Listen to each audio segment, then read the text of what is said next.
अच्छा, आपने विचार किया पितृदोष क्यों लगता है? पहला कारण, अपने पूर्वजों की उपेक्षा करना। नहीं मानते। हम 2020वीं सदी में जी रहे हैं। हम मॉडर्न जमाने के लोग, पढ़े लिखे लोग। हम कौवा पर, गौ माता पर, कुत्ता पर भरोसा नहीं करते। ठटरी के बरे बनने पर भरोसा करते हो? तुम कौवा पर और कुत्ते पर भरोसा नहीं करते, पर अगर तुम बन जाओ तो भरोसा करोगे? बुरा मत मानिएगा, ये भरोसे की बात नहीं। कौवा प्रतीक है, स्वान प्रतीक है, पूर्वज नहीं है हमारे, प्रतीक है, उन तक पहुंचाने का संदेश वाहक है। अब वो आपको ये जो पद्धति रखी गई, ये बहुत पूर्ण तरीके से वैज्ञानिक पद्धति है, अंधविश्वास की पद्धति नहीं, वैज्ञानिक पद्धति है। कौवा को ही भोजन क्यों कराया जाता? कौवा की एक आदत रहती है, वो हमेशा मिल बांट करके खाता है। कौवा की दूसरी बात, कौवा की एक आंखी है, एक आंक्षरी है, यहां भी घुमा लेता, वहां भी घुमा लेता, एक दृष्टि से सबको देखना। कौवा यम का प्रतीक है, कौवा एक प्रतीक है। कौवा हमारा पूर्वज नहीं है, बुरा मत मानिएगा। तुम तो इसलिए भी परेशान रहोगे, जियत पिता को दीन न नीर, मृतक पिता को हलवा खीर। जब तक बाप जिंदा रहा तो तुमने पानी नहीं पिलाया, मर गए तो तुम हलवा खीर छतों पर रख रहे, या बाप कौवा बन के आएगा ठटरी के बरे। जिंदा में तुमने पानी नहीं पिलाया, अब मर गए तो बाप कौवा बन के आएगा। जियत पिता को दंगम दंगा, मृतक पिता पहुंचाए गंगा। जब तक बाप जिंदा रहा तुमने पानी नहीं पिलाया, अब तुम गंगा जी पहुंचा रहे। तो पितृदोष का पहला कारण पूर्वजों की उपेक्षा करना। दूसरा कारण, अंतिम संस्कार ठीक से ना होना।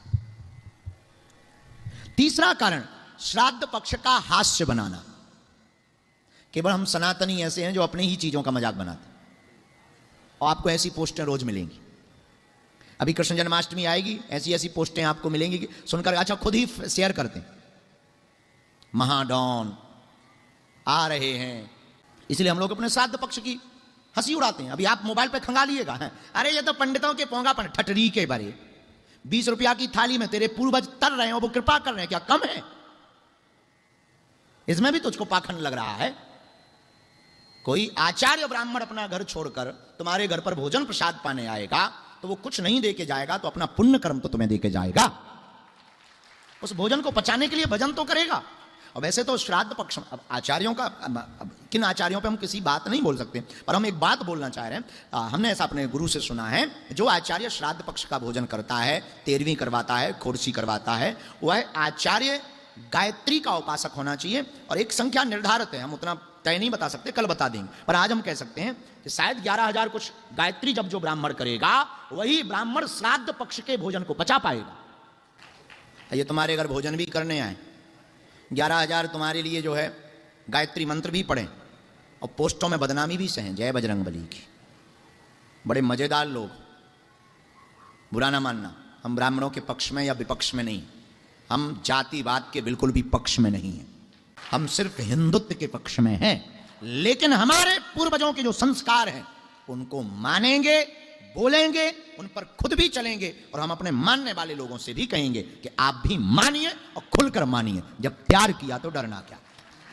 हाँ, झंझट खत्म।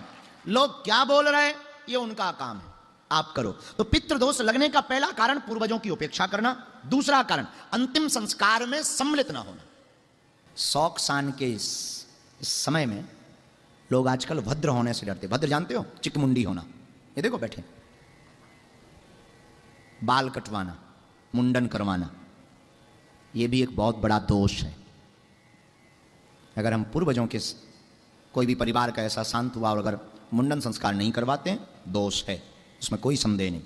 वैज्ञानिक दोष भी है और आध्यात्मिक दोष भी है। वैज्ञानिक तथ्य यह है कि जब किसी से परिवारजन का सौदाय होता, तो सौदाय के समय जब हम वहां खड़े होते हैं तो कुछ विषाणु हमारे बालों में चिपक जाते हैं।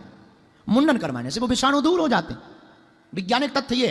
आध्यात्मिक तथ्य यह है कि मुंडन करवाने से हम उनके प्रति अपनी श्रद्धा अर्पित कर रहे हैं, पर बालों को अर्पित करना, श्रद्धा को अर्पित करना नहीं। अब तो बालों को अर्पित करके हम ये बताना चाह रहे हैं कि हमारी आपके प्रति कितनी श्रद्धा है। शरीर का मुकुट है बाल, उसको भी हम आपके लिए परित्याग कर रहे हैं। एक ये भी पितृदोष का कारण। चौथा कारण, माता पिता को जीते जी दुत्कारना, पितृदोष का कारण। पांचवा कारण, पितृ कार्यों में सम्मिलित ना होना और पितृपक्ष में जल ना देना, यह भी पितृदोष का कारण। छठवां कारण, उनके कर्तव्यों को भूलना और उनका मजाक बनाना, ये भी पितृदोष का कारण। इसलिए जितने भी लोग बैठे हैं, हम आपको विनम्रतापूर्वक प्रार्थना करें, इनमें से कोई भी दोष है तो आप गया जी में तो श्राद्ध करवा ही रहे, पिंडदान करवा ही रहे, घर पर जब भी पितृपक्ष आवे, पुण्यतिथि याद ना होवे तो 15 दिन थोड़ा थोड़ा सत्कर्म करना चाहिए।